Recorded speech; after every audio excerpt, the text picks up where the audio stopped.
የስራና ክህሎት ሚኒስቴር በካናዳ ከሚገኘው ፊውቸር ፊት ዓለም አቀፍ ድርጅት ጋር የመግባቢያ ስምምነት ተፈራረመ። ስምምነቱ የስራ ስልጠና በካናዳ የትምህርት ዕድልን እንደሚያካትት ነው የተነገረው። መረጃውን እናካፍላችሁ ይሆናል። በፓኪስታን አስተናጋጅነት በሚካሄደውና የዓለም ሕዝብ የሚጠብቀው የሰላም ንግግር ላይ ለመሳተፍ ከፍተኛ የኢራን ባለስልጣናት ልዑካን ቡድን ኢስላማባድ ገብተዋል። መረጃውን እናካፍላችኋለን። በሱዳን ዳርፉር የሰርግ ስነ ስርዓት ላይ በተፈጸመ የድሮን ጥቃት ቢያንስ 30 ሰዎች ተገደሉ። የቮይስ ኦፍ ኢትዮጵያ ቤተሰቦች ሰብስክራይብ ማድረጋችሁን እያስታወስናችሁ ወደ ያዝንላችሁ ዝርዝር ዘገባዎች እናልፋለን።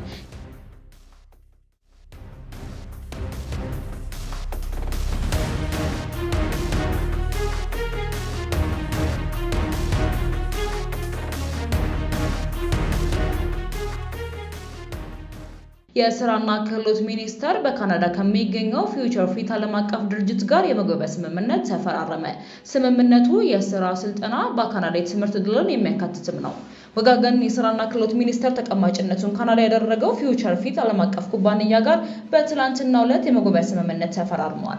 በክህሎቱ ልማት፣ በስራ ዕድል ፈጠራ፣ በስራ ገበያ ልማትና ተያያዥ ጉዳዮች ዙሪያ በጋራ መስራት የሚያስችል የመግባቢያ ስምምነት ሰነድ የፊርማ ስነ ስርዓት ነው የተካሄደው።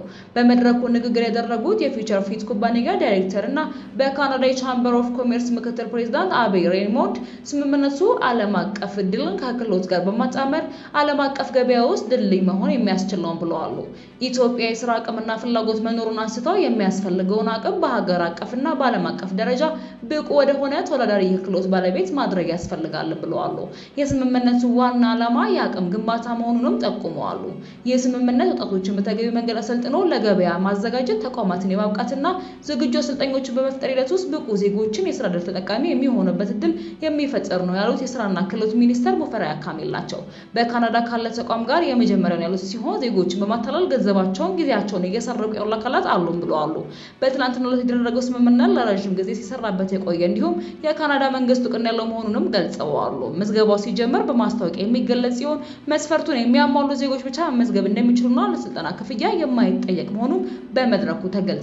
በሌላ መረጃዎችን ስንሻገር በፓኪስታን አስተናጋጅነት በሚካሄደውና የዓለም ሕዝብ በጉጉት የሚጠብቀው የሰላም ንግግር ላይ ለመሳተፍ ከፍተኛ የኢራን ባለስልጣናት ልዑካን ቡድን ኢስላማባድ ገብተዋል። ይህ ድርድር በአሜሪካና እስራኤል እንዲሁም በኢራን መካከል ያለውን ጦርነት ለማቆም ያለመ ሲሆን የአሜሪካ ልዑካንም ለነገው ድርድር አስቀድመው ጉዞ ጀምረዋል።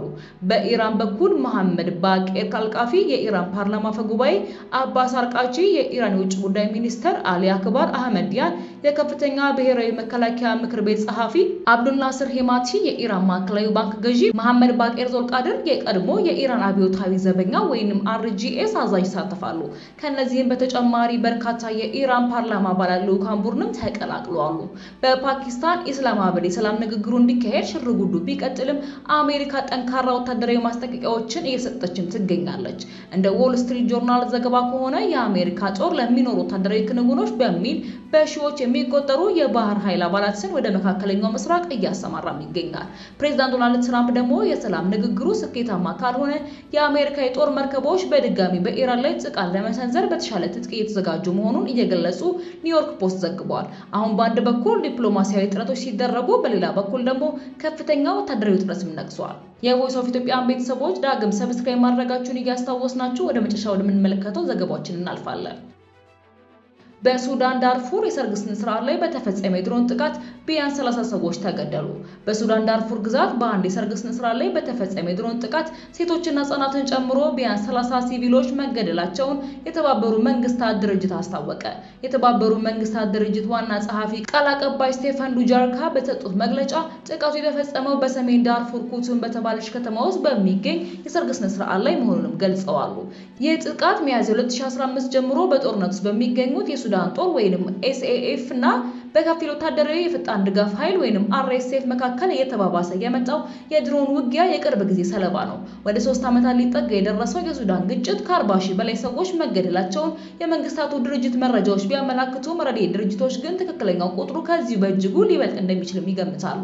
የአካባቢው የሰብአዊ መብት ተሟጋች ቡድን የሆነው ኢመርጀንሲ ሎየርስ እና በግጭቱ ዙሪያ መረጃዎችን የሚያጠናክረው የኤልፋሽር ተቃውሞ ኮሚቴ ለረቡዕ ዕለቱ ጥቃት የሱዳን የታጠቁ ኃይሎች ተጠያቂ አድርገዋል። ባለፈው ሳምንት ሳምንትን በሀገሪቱ ደቡባዊ መካከለኛ ክፍል በሚገኝ ሆስፒታል ላይ በተፈጸመ የድሮን ጥቃት ቢያንስ 10 ሰዎችም ተገድለዋል። የድንበር የለሽ ሐኪሞች ወይንም MSF እንደገለጸው የፈጣን ድጋፍ ኃይል ወይንም RSF በዋይት ናይል ግዛት የሚገኘው አልጀባላይን ሆስፒታል ላይ 2 የድሮን ጥቃቶች የተሰነዘረ ሲሆን ጥቃቱም የቀዶ ሕክምና ክፍልንና የወሊድ መርጃ ክፍልን ኢላማ አድርጓል። የሱዳን የድንበር የለሽ ሐኪሞች አስቸኳይ ጊዜ ኃላፊ ኤስፔራንዛ ሳንቶስ በወቅቱ ባወጡት መግለጫ MSF ባለፉት ሳምንታት በአደገኛ ሁኔታ በተቋማት ላይ እየተደጋገመ ባለው ጥቃት በእጅጉ አዝኗል ብለዋል። የጤና ተቋማት የሕክምና ባለሙያዎችና ታካሚዎች ሁልጊዜም ጥበቃ ሊደረግላቸው ይገባል። RSF እና SAF በሕክምና ላይ ተቋማት የሚፈጽሙትን የኃይል ድርጊት በአስቸኳይ እንዲያቀርቡም ጥሪ አቅርበዋል ሲሉም አክለዋል። በሱዳን ኮርዶፋን ግዛትም የድሮን ጥቃቶች መጨመር በሲቪሎች ላይ ከፍተኛ ጉዳት እያደረሰ ከመሆኑ በላይ የሰብአዊ እርዳታ ስራዎችን እያስተጓጎሉ መሆኑን ተንታኞችና የረድኤት ሰራተኞች ቀደም ብሎ መግለጻቸው ይታወሳል።